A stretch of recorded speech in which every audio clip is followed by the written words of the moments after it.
Hello. Yes, sir, it is visible. So once again, thank you for our organizers for inviting me to deliver the talk. So I will request the students कि आप लोग कभी भी question पूछ सकते हैं, present के बीच में भी पूछ सकते हैं, तो मुझे बहुत अच्छा लगेगा. So career prospects in chemistry, तो ये आज का टॉपिक है. So the main questions when I was, तो मेरे मन में भी एक क्वेश्चन था, what to do after BSc chemistry. या जब मैं एमएससी में था देन यही क्वेश्चन था कि what to do after MSc chemistry. तो आजकल जो एसएस के स्टूडेंट्स हैं, वो स्टूडेंट्स, तो उनका मन में ये क्वेश्चन है कि क्या मैं केमिस्ट्री में मेजर लूं, should I continue chemistry or prepare for entrance again. Those BSc students, so they have the question that should I do MSc or search for a job. Again the MSc students, should I do PhD or search for a job. तो उनके मन में बहुत सारे सवाल हैं और जिनका जवाब बहुत लोग ढूंढ रहे हैं. ये सब सवाल वो मेरे भी सवाल थे जब मैं खुद एक स्टूडेंट था, तो इनका आंसर ढूंढने की हम लोग मिलकर कोशिश करते हैं. तो हम लोग जब जॉब के बारे में बोलते हैं तो जो जॉब्स है वो हाउ, व्हेन एंड वेयर, तो कहाँ, कैसे और कब मिलेगा. तो what are our expectations from a job and what are the definition of a good job. जब मैं खुद एक स्टूडेंट था तो मुझे ऐसा जॉब चाहिए था जिसमें सैलरी ज्यादा मिलता है और काम कम होता है. शायद बहुत लोगों का ये एक्सपेक्टेशन कि ऐसा ही जॉब हमें मिले. तो एक अच्छे जॉब का डेफिनेशन क्या है. तो पहला तो कंडीशन है कि यार वी नीड मनी, हमको सैलरी अच्छा मिलना चाहिए, जॉब में रिस्पेक्ट मिलना चाहिए, और हाँ थोड़ा बहुत पावर मिले तो फिर अच्छा है. तो मेरे बोलने का ये मतलब है कि हमको सबको एक ग्लैमरस जॉब चाहिए. So can we get a good job by studying chemistry. क्या हम लोग केमिस्ट्री करके एक जॉब हमें ऐसा मिल सकता है क्या. द आंसर इज यस, बिल्कुल. हम लोग केमिस्ट्री के साथ ही हमें एक अच्छा जॉब मिल सकता है. So chemistry is a vast ocean full of opportunities, ocean full of jewels.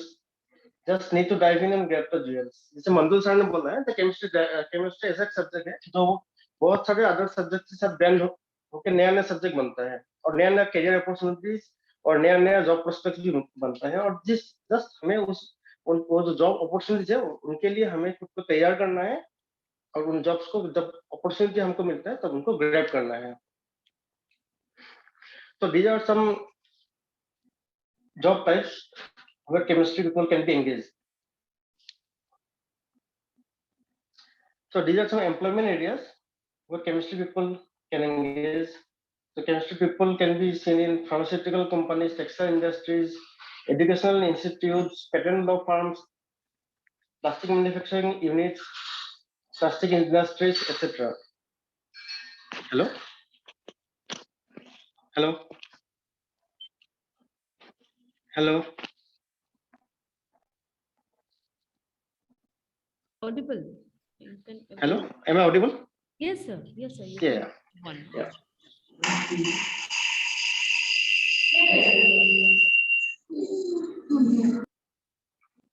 Yeah, these are some employment areas where chemistry people can be engaged. So mainly जो jobs chemistry people के लिए available है, उसमें हम लोग 3 category में divide कर सकते हैं. जैसे मंडल सर ने भी अपने प्रेजेंटेशन में बोला है कि कुछ गवर्नमेंट जॉब्स होते हैं, कुछ सेमी गवर्नमेंट जॉब्स होते हैं, और कुछ नॉन गवर्नमेंट जॉब्स होते हैं या प्राइवेट जॉब्स होते हैं. So what are the government jobs? So there are many government jobs available for chemistry people. For central government के जो डिपार्टमेंट है, suppose department of atomic energy, agriculture, forensic science, ministry of health, इनमें बहुत सारे jobs की vacancy हर साल निकलते हैं. यूपीएससी एसएससी में भी केमिस्ट्री के लिए बहुत सारे जॉब्स निकलते हैं. हवा atomic research centre, DRDO, ISRO, इसमें भी बहुत सारे जॉब्स निकलते हैं. और जो सेंट्रल गवर्नमेंट अपॉइंटेड स्कूल्स है, केवी, जेएनवी एक्सेट्रा, इसमें भी हर साल बहुत सारे जॉब्स निकलते हैं. जो सेमी गवर्नमेंट जॉब्स है या पब्लिक सेक्टर अंडरटेकिंग जॉब्स है, इसमें मेनली है केमिस्ट्री पीपल्स के लिए ऑयल और गैस जो पीएसयूज है, जैसे ONGC, oil India, Gayle, Bharat petroleum, HP, IOCL, NRL, BPCL, Coal India. So all of these PSUs recruits chemists everywhere. NTPC, NHPC, fertiliser sector, R&D sector, इनमें भी बहुत सारे जॉब हर साल निकलते हैं। जो प्राइवेट सेक्टर से, जैसे फार्मास्यूटिकल सेक्टर से, एग्रोकेमिकल इंडस्ट्री है, almost every industry need chemist, और हर इंडस्ट्री में केमिस्ट्री पीपल एंगेज हो सकते हैं। तो नेक्स्ट क्वेश्चन इज, ये जो जॉब्स है वो हमको मिलेगा कैसे? जैसे हमारे अगल बगल अगर किसी को एक अच्छा जॉब मिल जाता है, हम लोग क्या बोलते हैं कि उनका लक अच्छा है। But actually the thing is that luck is the thing where the preparation means the opportunity. आपको जब मौका मिलेगा, उस मौके को ग्रैब करने के लिए आपके पास वो प्रिपरेशन होना पड़ेगा। तो हम सभी इस फिल्म को जानते हैं, 3 इडियट्स, जिसमें एक प्रोफेसर था जिनका कहना था लाइफ इज अ रेस, और एक स्टूडेंट था जिनका कहना था कि बच्चा काबिल बनो, काबिल, कामयाबी तो झक मार के पीछे भागेगी। सो लेकिन लाइफ हिंदी फिल्म नहीं है, तो लाइफ में हमें थोड़ा प्रैक्टिकल बनना पड़ेगा। तो पहला तो चीज है कि हमें मार्कशीट में हमको मार्क्स चाहिए। कितना चाहिए? Almost all the exams has a cut off or qualifying mark, and that qualifying mark is 60% for general category. For the reserve category, the mark is something less, but we should try that at least we should get 60% in our marks, whether this be HS, PSC, or MSc. This is the cutoff for qualifying mark for any exam. If we have this qualifying marks, then only we can apply for the better jobs. तो ये जो exams है, jobs के लिए कुछ exams होते हैं, उनके लिए हमें पढ़ना क्या है? तो पहला तो चीज है कि हमें अपना जो बेस है वो स्ट्रांग बनाना पड़ेगा, और स्ट्रांग तब होगा जब हम लोग ठीक से पढ़ाई करेंगे। तो first of all we should read and study the NCERT class 11 and 12 books thoroughly. तो these are very very good books, and ये बहुत ही मतलब अच्छी तरीके से लिखा गया है, स्टेप बाय स्टेप अगर फॉलो करें तो इनमें से हमारा जो बेसिक कॉन्सेप्ट है वो बहुत अच्छी तरीके से हमें मिल सकता है। डिग्री लेवल में जो भी हमारा सिलेबस है, डिफरेंट यूनिवर्सिटीज का सिलेबस अलग अलग होता है, बट जो बेसिक चीज है तो हर सबके लिए सेम ही होता है। तो जो डिग्री में जो हमारा बेसिक कॉन्सेप्ट है वो हमें ठीक से आना चाहिए। प्लस जो रिक्रूटमेंट के जो एग्जाम्स होते हैं उसमें general knowledge, basic English, basic mathematics, reasoning और न्यूमेरिकल एप्टीट्यूड के भी क्वेश्चन आते हैं, तो इनमें भी हमें इम्प्रूव करना पड़ेगा। जनरल नॉलेज और करंट अफेयर्स के लिए हमें न्यूज़पेपर डेली पढ़ना चाहिए। तो आजकल तो सब ऑनलाइन मिल जाते हैं, मोबाइल पे ही हम लोग पढ़ाई कर सकते हैं। तो कुछ मैगजीन है, सब suppose civil service chronicle, project Darpan, ऐसे बहुत सारे मैगजीन मार्केट में अवेलेबल है। अगर हम लोग ये मैगजीन रेगुलरली पढ़ेंगे तो हमारा जो basic mathematics, basic English, reasoning and numerical aptitude है वो हम लोग बहुत इंप्रूव कर सकते हैं। और ये सब सिर्फ केमिस्ट्री रिलेटेड जॉब्स ही नहीं, जो भी जॉब्स है जैसे बैंकिंग का जॉब है, एसएससी का जॉब है, सबके लिए ये बहुत ही इम्पोर्टेंट है। ना अपॉर्चुनिटी, सपोज आपने मेहनत किया, आप तैयार है, जब अपॉर्चुनिटी आता है तो आपको उसको ग्रैब करना है। तो opportunity seldom comes twice, so never miss one. जब भी कोई अपॉर्चुनिटी आता है आप उसे मिस मत कीजिए। तो be up to date with the surroundings, be informative, look for options and have a good network. जब मैं स्टूडेंट था तब क्या था, हमारे पास इतना इन्फॉर्मेशन नहीं था, क्योंकि तब इंटरनेट इतना नहीं था, तो मोबाइल भी इतना नहीं था। तो जब जॉब का वैकेंसी निकलता था तो हमें पता नहीं चलता था कि जॉब का वैकेंसी निकला है। तो आजकल वो कॉन्स्टेंट नहीं रहा, तो आजकल तो इंटरनेट है, आप मोबाइल पे सब कुछ इन्फॉर्मेशन मिल सकते हैं। तो आप अपना नेटवर्क अच्छा बनाइए, जब भी कोई जॉब का अपॉर्चुनिटी है आप उसमें अप्लाई कीजिए। आप एम्प्लॉयमेंट न्यूज देख सकते हैं ऑल इंडिया लेवल जॉब्स के लिए, और जो लोकल जॉब्स है, जैसे आसाम में जो जॉब वैकेंसी निकलते हैं उसके लिए जो लोकल न्यूज पेपर है लाइक असम ट्रिब्यून, वो आप पढ़ सकते हैं। और make use of internet, social networking sites, नौकरी.com एक्सेट्रा, ये आप इंटरनेट को सर्फिंग कीजिए तो आपको जॉब का बहुत सारे अपॉर्चुनिटीज आपको दिखाई देगा। तो what are the premium government jobs directly linked with chemistry? So chemistry, MSc chemistry या बीएससी केमिस्ट्री जिन्होंने किया है उनके लिए क्या क्या अच्छा जॉब्स का अपॉर्चुनिटीज अवेलेबल है। So Bhabha Atomic Research Center, ISRO, DRDO, college university teachers, central government jobs in different ministries, KVJNB teaching jobs, scientists in government research jobs, institutes, ऐसे बहुत सारे जॉब्स है जिसमें बहुत ही अच्छा सैलरी मिलता है और ये सब बहुत ही लिक्विडेटिव एंड बहुत ही अच्छे जॉब्स होते हैं। तो पहला तो भाभा एटॉमिक रिसर्च सेंटर, तो सबने शायद सुना होगा भाभा एटॉमिक रिसर्च सेंटर के बारे में। तो यहाँ में जो साइंटिफिक ऑफिसर्स है उनका उनके लिए एजुकेशनल क्वालिफिकेशन चाहिए एमएससी केमिस्ट्री में 60% चाहिए और इसका सिलेक्शन प्रोसीजर है वो लोग all India written test conduct करते हैं और कभी कभी वो गेट के थ्रू लेते हैं, प्लस उनका एक इंटरव्यू होता है। तो इंटरव्यू बहुत ही टफ होता है, 2-3 घंटे तक बार का इंटरव्यू चलता है और इसमें अगर आप सिलेक्ट होंगे तो इनिशियली आपको 70,000 के करीब आपको सैलरी मिलेगा। बार्क में जो स्टाफ होते हैं लैब असिस्टेंट बोलते हैं, उनके लिए बीएससी, कभी बीएससी चाहिए कभी एमएससी चाहिए, इसे भी 60% चाहिए। सिलेक्शन प्रोसीजर इससे एक रिटन एग्जाम होता है प्लस इंटरव्यू होता है, तो इसमें जो सैलरी है वो अराउंड 38,000 के करीब होता है। डीआरडीओ में भी ऑलमोस्ट सेम ही है, सिलेक्शन प्रोसीजर ऑल इंडिया एक रिटन टेस्ट वो लोग कंडक्ट करते हैं प्लस इंटरव्यू होते हैं और उनके भी जो स्टाफ लेवल में होता है उसमें बीएससी या एमएससी चाहिए और उसमें जो सिलेक्शन प्रोसीजर है वो भी सेम है, एक रिटन एग्जाम और इंटरव्यू होता है। इसरो में भी सेम है, इसरो में जो ऑफिसर्स हम साइंटिस्ट बोलते हैं, क्लास 1 साइंटिस्ट बोलते हैं, उनके लिए भी 60% विद एमएससी चाहिए, लेकिन इसरो में क्या है, इसरो में पीएचडी चाहिए। उनका जो रिक्वायरमेंट है उस हिसाब से उस टॉपिक पे आपको पीएचडी करना पड़ेगा, तभी इसरो आपको सिलेक्ट करेगा। तो उसमें भी एक रिटन टेस्ट होगा, एक इंटरव्यू होगा और सैलरी भी starting salary will be around 70,000 per month. और उनका जो स्टाफ या लैब असिस्टेंट होता है उसमें आपको बीएससी कुछ 60% चाहिए, कभी कभी वो लोग एमएससी मांगते हैं और उनका सिलेक्शन प्रोसीजर में रिटन एग्जाम होता है, इंटरव्यू होता है और सैलरी अप्रोक्स 30,000 to 40,000 होता है। तो ये सिंपल एडवर्टाइजमेंट है जो आज से 4-5 years back this in the, this thing was published in employment news. So this type of इस तरीके का जो एडवर्टाइजमेंट है उसके लिए आप लोग देखते रहिए। तो जो सेंट्रल गवर्नमेंट का डिपार्टमेंट है वो लोग एम्प्लॉयमेंट न्यूज में इस तरह के एडवर्टाइजमेंट पब्लिश करते हैं और आप लोग जब भी ऐसा एडवर्टाइजमेंट देखिए उसके अगेंस्ट में आप लोग ऑनलाइन अप्लाई कर सकते हैं। Now teaching jobs in KVN JNV, तो इंडिया में बहुत सारे केंद्रीय विद्यालय या जवाहर नवोदय विद्यालय होते हैं, तो उनका जो पोस्ट ग्रेजुएट टीचर है उनके लिए एमएससी प्लस बीएड चाहिए। उनका पे 57,000 है इनिशियल स्टार्टिंग पे। जो टीजीटी है ट्रेन ग्रेजुएट टीचर, उसके लिए बीएससी प्लस बीएड चाहिए, उनका पे है अराउंड 54,000।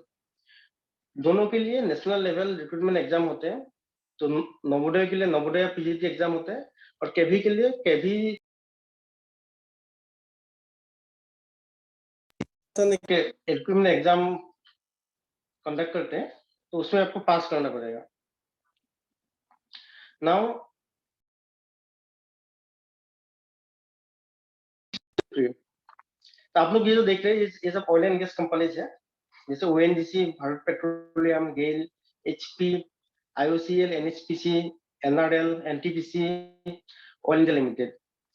सो ये जो पीएसयू है इसमें सैलरी स्ट्रक्चर बहुत ही अच्छा होता है। उनका जो स्टार्टिंग सैलरी है उसमें कम से कम 1 लाख रुपए आपको स्टार्टिंग सैलरी होता है और कोई अगर प्लस ये जो पीएसयू है इसके बहुत सारे पार्ट्स होते हैं और बहुत सारे फैसिलिटीज मिलता है।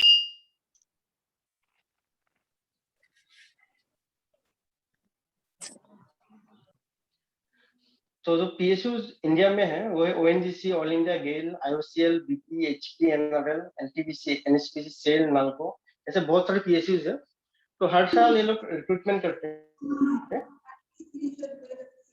तो मेनली उनका 2 टाइप का कोर्स होता है। वन है एग्जीक्यूटिव, जो ऑफिसर रैंक के होते हैं, उनके लिए नॉर्मली एमएससी केमिस्ट्री चाहिए, आईओसीएल में एमएससी के साथ पीएचडी भी चाहिए और सबका जो रिक्रूटमेंट होता है वो गेट के थ्रू होता है। उनका पे स्केल होता है 60,000 से 1,80,000 के बीच में। स्टाफ में उनका जनरल रिक्रूटमेंट होते हैं, जैसे असम में ओएनजीसी है तो ओएनजीसी असम से ही मतलब लैब असिस्टेंट रिक्रूट करते हैं। अब ओएनजीसी मुंबई में है तो मुंबई से वो लोग लैब असिस्टेंट या स्टाफ में रिक्रूट करते हैं। तो जो से ऑल इंडिया अपर असम में है, वो लोग अपर असम से ही लोकल रिक्रूटमेंट करते हैं। तो उनका जो लैब असिस्टेंट या स्टाफ बोलिए या ऑपरेटर बोलिए या टेक्निकल असिस्टेंट बोलिए, उनका जो पे है अराउंड 45,000 से 55,000 के बीच में होता है। उनके लिए जो मिनिमम क्वालिफिकेशन चाहिए बीएससी केमिस्ट्री और समटाइम्स एमएससी केमिस्ट्री। तो इसमें एक रिटन टेस्ट होता है और एक पर्सनल इंटरव्यू होता है।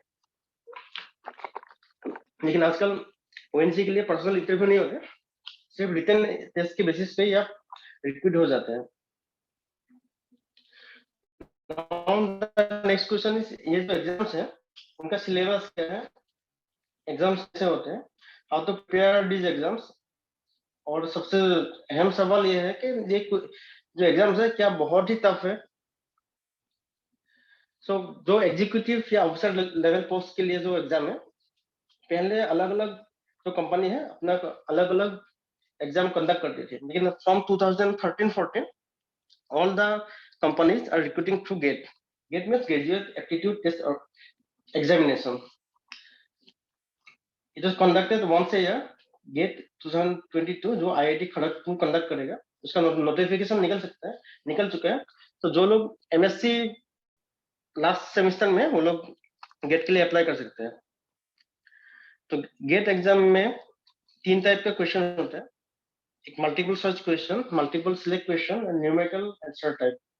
टोटल 100 मार्क का क्वेश्चन पेपर है, जिसमें जो सब्जेक्ट या केमिस्ट्री का 85 मार्क्स का केमिस्ट्री का क्वेश्चन होता है और 15 मार्क्स का एप्टीट्यूड का क्वेश्चन होता है। For staff level post general recruitment होता है, उनका जो मतलब क्वेश्चन पैटर्न है वो गेट के मुकाबले काफी इजी होता है। इनकन से एआईट्रिपल से कुछ क्वेश्चन लेते हैं और कुछ नेट गेट से कुछ क्वेश्चन लेते हैं, मिला के जो बनता है वो स्टाफ लेवल पोस्ट के लिए जो क्वेश्चन पेपर होता है वो उस टाइप के क्वेश्चन होते हैं। तो ये जो एग्जाम है स्टाफ लेवल के लिए, उसमें भी जो पेपर है उसमें एक सब्जेक्ट पेपर होता है और एक जीके और एप्टीट्यूड का पेपर होता है। जो कंपनी जो स्टाफ लेवल में रिक्रूटमेंट करती है, तो उसमें इससे सैलरी स्ट्रक्चर दिया हुआ है, अराउंड 35 से 40,000 सैलरी मिलता है। नाउ आईओसीएल का 3 रिफाइनरी है असम में, गुवाहाटी रिफाइनरी, डिगबई रिफाइनरी, मोइगांव रिफाइनरी। तो इन तीनों रिफाइनरी में जो स्टाफ लेवल में है वो लोग जनरल रिक्रूटमेंट करते हैं। तो बीच बीच में आप देखेंगे असम ट्रिब्यून में उनका एडवर्टाइजमेंट निकलता है, तो उसके अकॉर्डिंगली आप उसमें अप्लाई कर सकते हैं। और मोस्टली दे एम्प्लॉयमेंट एक्सचेंज के थ्रू रिक्रूट करते हैं। सो आप लोग जो आपका जो लोकल एम्प्लॉयमेंट एक्सचेंज है उसमें आप रजिस्टर करके रखिए, then you can apply for this post. उसका जो लैब एनालिस्ट है उसमें एमएससी केमिस्ट्री से है, उसका पे अराउंड 52,000 होता है। आईओसीएल में जो क्वालिटी कंट्रोल ऑफिसर्स है उनके लिए पीएचडी इन केमिस्ट्री चाहिए और कम से कम 60% in graduation and post graduation level चाहिए, और उसका पे अराउंड 1 लाख रुपीज है स्टार्टिंग पे। एनटीपीसी में भी जो केमिस्ट रिक्रूट होते हैं उनको बोलते हैं असिस्टेंट केमिस्ट ट्रेनिंग। इसके लिए भी एमएससी विद केमिस्ट्री चाहिए। पे स्केल इनका 95,000 से स्टार्ट होता है। उनका जो स्टाफ है उसमें बीएससी एमएससी केमिस्ट्री चाहिए और उनका जो पे है 48,000 से स्टार्ट होते हैं। इनके लिए भी जो ऑफिसर रैंक में गेट के थ्रू रिक्रूट करते हैं, और जो स्टाफ है उनके लिए जनरल रिक्रूटमेंट का एग्जाम होता है, एग्जाम के बाद इंटरव्यू होता है, तो उस हिसाब से रिक्रूटमेंट करते हैं। ऑल इंडिया लिमिटेड जो सभी जानते हैं इंडिया असम में, तो पहले ऑल इंडिया अपना खुद का एग्जाम कंडक्ट करती थी, लेकिन आजकल वो भी गेट के थ्रू रिक्रूटमेंट करती है ऑफिसर्स के लिए, या एग्जीक्यूटिव बोलते हैं केमिस्ट। उनके लिए भी 60% चाहिए मिनिमम, और पे उनका 1 लाख से ज्यादा है। और उनके जो स्टाफ है उन्हें ऑपरेटर बोलते हैं। उनके लिए रिटन एग्जाम होता है थ्रू एम्प्लॉयमेंट एक्सचेंज। और ऑयल इंडिया का क्या है, आप अगर ऑयल ऑपरेशनल एरिया में ही होंगे तभी आप अप्लाई कर पाएंगे। आउटसाइड ऑयल ऑपरेशनल एरिया या मतलब तिनसुकिया डिब्रूगढ़ के बाहर के लोग इसमें अप्लाई नहीं कर सकते स्टाफ में। और ओएनजीसी में जो केमिस्ट है या एग्जीक्यूटिव है वो गेट के थ्रू आजकल रिक्रूट होते हैं। पहले ओएनजीसी भी खुद के एग्जाम कंडक्ट करती थी। इसके लिए भी एमएससी में मिनिमम 60% चाहिए, और उसका जो इनिशियल पे है वो 1,10,000 से स्टार्ट होगा। उनका जो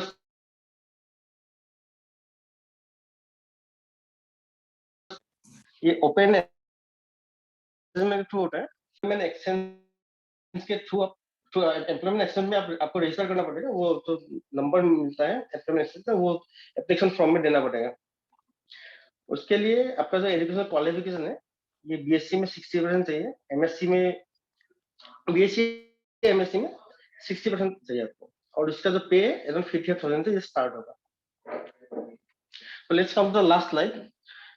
So if you do your MSc, then you can do B.Ed. B.Ed करके आप स्कूल में ज्वाइन कर सकते हैं। एमएससी के बाद अगर आपके पास नेट है, नेट क्लियर है, तो आप कॉलेज में ज्वाइन कर सकते हैं। एमएससी के बाद आप अगर आप पीएचडी करते हैं, पीएचडी करके आप यूनिवर्सिटी या आईआईटी में ज्वाइन कर सकते हैं एज टीचर और प्रोफेसर। देन पीएचडी के बाद आप पोस्ट डॉक कर सकते हैं। देन एमएससी के बाद आप जॉब के लिए जा सकते हैं। जॉब जो गवर्नमेंट जॉब से, उसके लिए आपको सिलेक्शन एग्जाम देना पड़ेगा, इंटरव्यू देना पड़ेगा।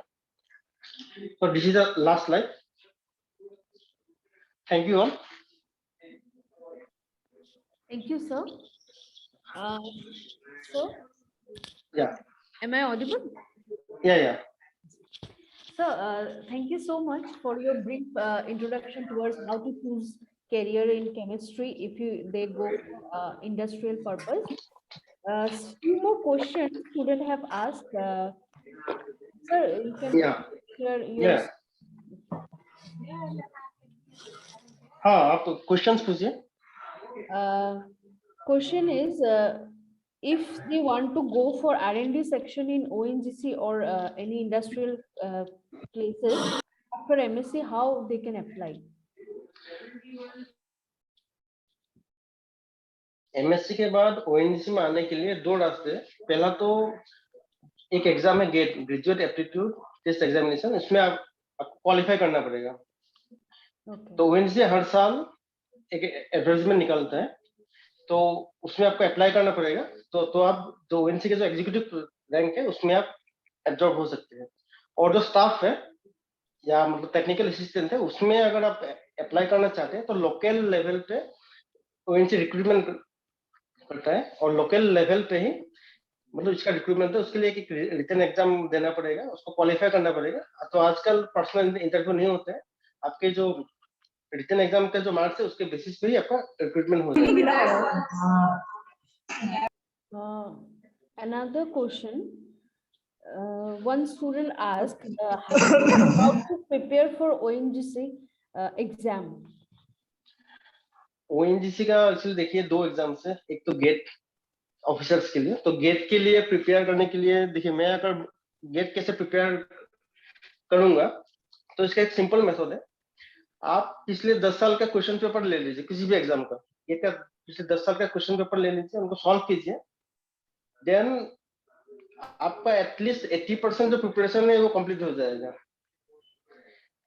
एंड जो स्टाफ लेवल के जो मतलब एग्जाम्स होते हैं, तो उसमें एक्चुअली मैं अपना एक एक्सपीरियंस शेयर करता हूँ। जब when I was posted in Assam, तो I was given to set the questions of the local जो रिक्रूटमेंट था, उसके क्वेश्चन सेट करने के लिए मुझे बोला गया था।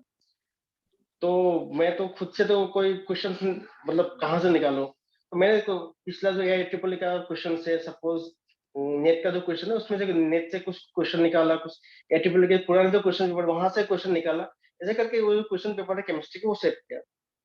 सो स्टूडेंट्स को यही बोलेंगे कि पुराना जो क्वेश्चन पेपर है वो आप कलेक्ट कीजिए, उनको आप सॉल्व कीजिए। जब आप क्वेश्चन पेपर सॉल्व करेंगे, अपने आप आपके जो कॉन्सेप्ट है वो क्लियर होते रहेंगे। उसके लिए कोई स्पेसिफिक बुक पढ़ना है ऐसा कुछ नहीं है, आप जस्ट पुराना जो क्वेश्चन पेपर है वो लीजिए, वो सॉल्व कीजिए। Dimpi madam, can I ask one question on behalf of the students? Yes, definitely.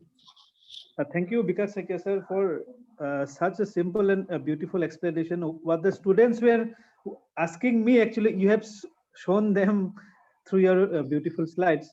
So now, what will be your suggestion, Vikas sir, for the students who are pursuing BSc with chemistry honors now? Actually, students are in first sem, third sem, and fifth sem. So for pursuing a job in PSU, So what would be your suggestion to the current BSc students?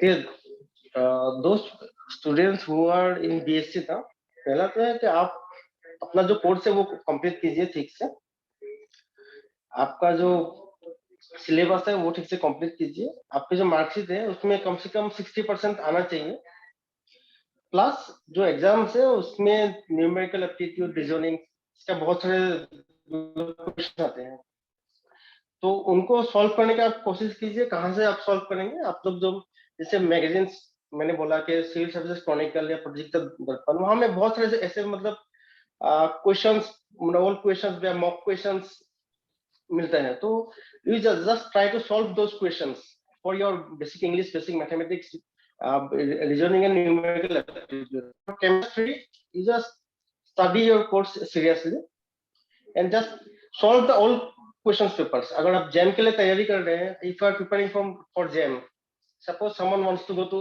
IIT, then he need to crack the exam called JAM. तो JAM अगर crack करना है तो आप तो jam का जो 10 साल का जो क्वेश्चन है बस वो लीजिए, 10 साल का जो क्वेश्चन है उसमें कम से कम 500 से क्वेश्चन मिल जाएंगे, तो वो सॉल्व कीजिए, तो आपका कम से कम 70-80% जो सिलेबस है वो कवर हो जाएगा, and that is enough to clear JAM. Thank you, sir. Mithun sir, do you have any other questions from the student part? No, thank you, ma'am. Thank you. Sir has explained everything actually. Yes, sir has very nicely actually explained everything, and the salary statement also, because nowadays students are mainly